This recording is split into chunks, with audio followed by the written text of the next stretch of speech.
We are with Joshua Curtis today. Joshua works here in the city's downtown area, and his main remit is focusing on the Seattle Waterfront, and he manages partnerships with everyone from under the sun, businesses, residents, the aquarium, Pike Place Market, and many others. And welcome. Thank you. Of all.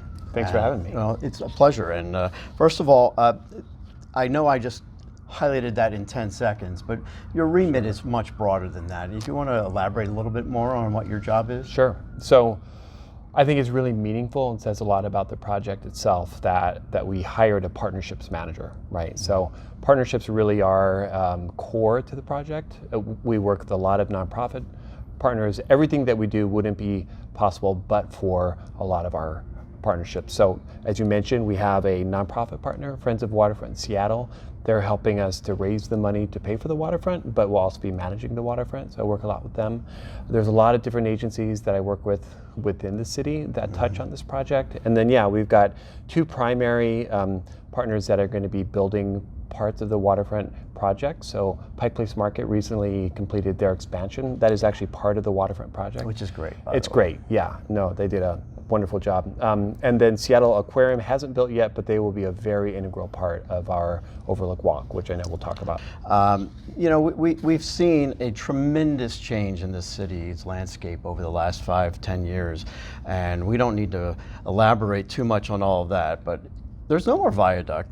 There's a brand new tunnel, beautiful tunnel, and there's an expansion of the convention center coming, and of course Key Arena, well, whatever they rename it, will be here soon too for an NHL team, which is really exciting. So there's a lot going on, and maybe our attention has been focused on many of those things, or the condominium projects that we see popping up all over the place, particularly in Denny Triangle and Belltown. But the Seattle Waterfront, my goodness, is probably the most adventurous project of all. If you think about the amount of work that has to take place, it's almost like I don't mean to copy the Denny regrade example, but I noticed that we're going to have to make a major connection from the waterfront to the rest of downtown. Yeah. Can you elaborate on what we need to do there? Sure, and that's actually a very interesting comparison to Denny regrade, because I do think we share actually some of the blueprint there, working to create a better city, connecting people, connecting the downtown area. What's interesting and really what's actually very different is there we were actually seeing nature as what was in the way, right? So we removed a big hill, and here what we're trying to do is we're trying to highlight nature, right? We're looking at the topography, trying to restore some of it, and really trying to showcase it. So, but yes, a lot of what we're trying to do is really connect the city, knit it back together with its waterfront. And that comes with key challenges, as you can imagine. Can you picture what we're trying to do here is connect the most popular one of the most popular tourist destinations, Pike Place Market, to the waterfront and the big wheel and other things, of course the aquarium, and that comes with challenges and probably frustrations. What did you see as like the greatest challenge of all with this whole project so far? Yeah, well, I think broadly speaking, we have a lot of folks that we're working with. There's a lot of ways that the waterfront is used, and so as we've worked on this project has been, around at least since 2009. People have been thinking about the waterfront for a lot longer than that, and so I think really one of our biggest challenges is just making sure that we're meeting the needs of a lot of different partners while still being true to our overall mantra, which is making sure it's a waterfront for all. Yeah, waterfront for all, making those connections from downtown to waterfront, and making as many people happy as possible, which is not, of course, easy in any relationship. How then does one get engaged with this? I mean, there must be multiple ways for the average resident of Seattle to connect in this effort. Sure. So I will say that we've done a lot so far, and I really want to emphasize that. A lot of the DNA of the project came from, over 300 public meetings. We took in, I think, over 10,000 comments. It was really robust, and we heard a lot of principles that people really wanted to make sure they saw in the new waterfront. There's been a lot of different ways to get engaged. I think moving forward, one of the things that's really exciting for us is that Pier 62 is opening in just a few months. Early 2020, we'll actually have the second part of the waterfront open, right? If you think of Market Front as sort of the first part. And so one of the ways people can get involved is just by coming down, right? And being part of it. Being part of it. We're going to have our partner, Friends of Waterfront in Seattle. They're going to start their management there. So working in partnership with parks, doing a lot of events, a lot of great activities. And so really the best way is just to come down and get engaged. Let us know how we're doing, right? I mean, there's going to be a lot of ways that we want to make sure that we're hearing from citizens, and we'll continue all of our outreach and making sure people have a chance to give us input as we go. So Pier 62 is, as you probably remember, there was 62 and 63 are right next to each other, massive pier, but it was deteriorating and it needed some work for the long term. And events, what type of events might we see there? So I think everybody's very familiar with Piers 62 and 63. If you've been here for a while, you remember Summer Nights at the Pier. That's actually, that's why I decided to move to Seattle. Remember, standing at the edge of the pier and looking out and thinking, how could I not move here? So, that's really, music will be a big part of it. We probably won't have anything to the scale of that just because we're only on one half of the pier. Friends of Waterfront Seattle, I know, has been doing a lot of thinking about the right types of activities.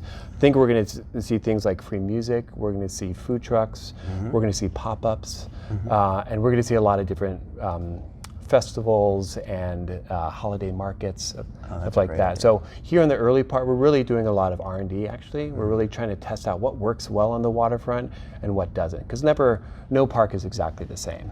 That's for sure. Now, there's a big question about who's paying for all this. I mean, this is a very ambitious project, let's be honest, and this is not just a Space Needle or even an arena, but this is the entire waterfront that is being redeveloped and built for a future-proof, I guess, for 50 plus years.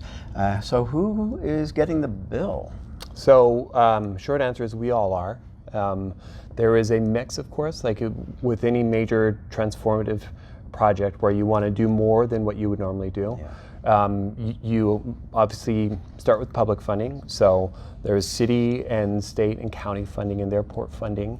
And then we also have a strong private funding part. So that actually is in two parts. I mentioned Friends of Waterfront Seattle. Part of what they're doing is they're raising over $100 million to pay for this. So that's philanthropy, that's big donors, small donors, and then we have a local improvement district. One thing that we heard early on is a strong desire to make sure that everybody has a chance to contribute to this, and that downtown property owners would also be contributing to the waterfront. So that's where the LID comes in. That's the LID, or LID, the local improvement district supplement or assessment that anyone living in a certain catchment from Belltown, a little bit of Denny Triangle, and of course downtown will be getting something in the mail to understand what their role is financially.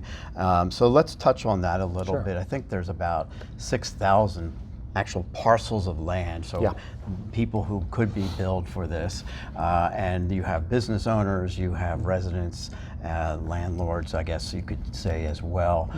So how did you come up with that mix, or what was the thinking behind, okay, we need to draw a semicircle around this area and ask for some funding from this group?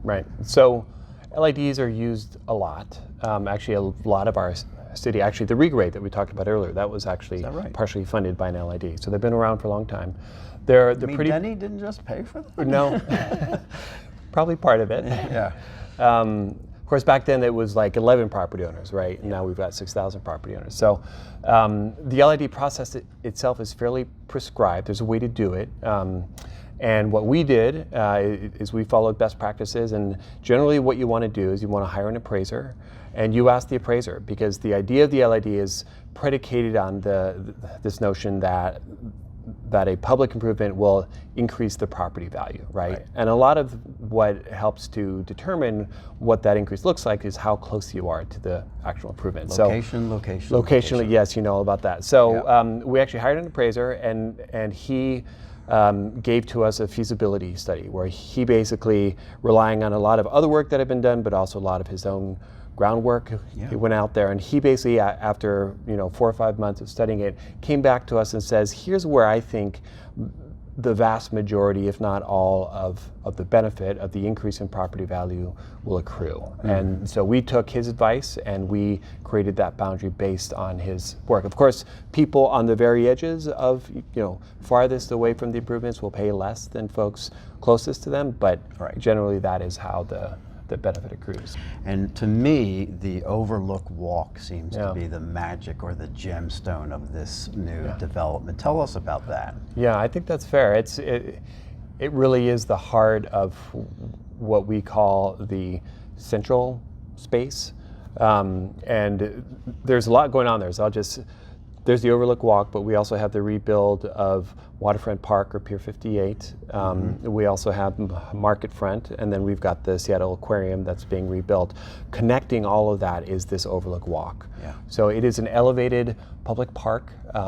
It is a pedestrian bridge that goes over the new surface road, so people can walk down from Pike Place Market, from the new Market Front. Safely. They'll walk through play areas, through public plazas. There's going to be an outdoor cafe with seating, beautiful landscaping, of course, great views, right? And so there'll be places to stop, or if you just want to walk down to the waterfront, you would end up there on the new promenade, right next to the new Seattle Aquarium building and the old Seattle Aquarium building.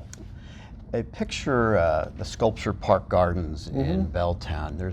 That's a microcosm of what you might see. There's an amazing view of Elliott Bay from the Sculpture Park Gardens. So multiply that by X and you're going to have an amazing X plus view of the waterfront soon enough. The way we're changing the city's landscape and cityscape, and that is the introduction of a new road called Elliott Way, I believe. Tell us where that is and why that was being developed. So if you think about where the viaduct was, it's nice to say was, it basically followed the contours of the waterfront, and then around Pike Place Market, it came up that hill basically and into the Battery Street tunnel. So now that we've taken that away, we are going to be replacing the road or building a new road on the waterfront. And then following that same outline, moving up that hill, we do have Elliott. So that's basically going to be a bridge actually over that BNSF tunnel. So we're going over that. And that really, for folks who are driving, say, from the south, wanting to come into the city, and maybe they don't want to go right downtown, they would probably take Elliott Way up into Belltown. And so it's going to connect from Pike Place Market-ish to about what street? To about Bell Street. Yep. Okay. Yep. And then Bell, I think, has a little bit of an upgrade too coming. It is, yeah. So there's going to be 2 blocks basically from First down to Western and Elliott, where we'll essentially be extending the current Bell Street Boulevard Park down another couple of blocks. Oh, that's great. Yeah. I mean, I guess one thing that I'd really highlight is, a lot of people have seen the renderings of the waterfront. Beautiful. It's really exciting. What not as many people, if you don't live downtown or work downtown, what you might not be aware of is a lot of the work that we're going to be doing is reconnecting the downtown grid. And so that's 2 major projects. We talked about Overlook Walk, so 3 projects, but the 2 that we haven't really talked about is Pike and Pine. So we're going to be partnering with some of the downtown property owners and organizations like Downtown Seattle Association. We are designing and we'll be building some urban design enhancements, so people will feel a lot more comfortable and it will be much more seamless, perhaps? Seamless, legible, you're going to feel like there is an avenue to get to the waterfront. The same thing in Pioneer Square, so we're working on Main, Washington, King, and Yesser, and we're going to be doing similar urban design enhancements where that connection is really emphasized. When do you see this being completed, if you could look into your crystal ball? So as I mentioned, Pier 62 is going to be open pretty soon, but then we do have a few years of work. In late 2021, we will be opening up the transit lanes on King and Columbia, or between King and Columbia, so that'll be a big deal for folks coming in from the south. Ultimately, everything will be done by early 2024. Okay, that's not too far away. We're almost in 2020, so Yeah. I think you'll probably see little upgrades or snippets of change from month to month, year to year, and it's all very exciting. It is. Yeah. Hey, Yeah. thanks so much, Joshua, Thank you for your time. Yeah, appreciate it.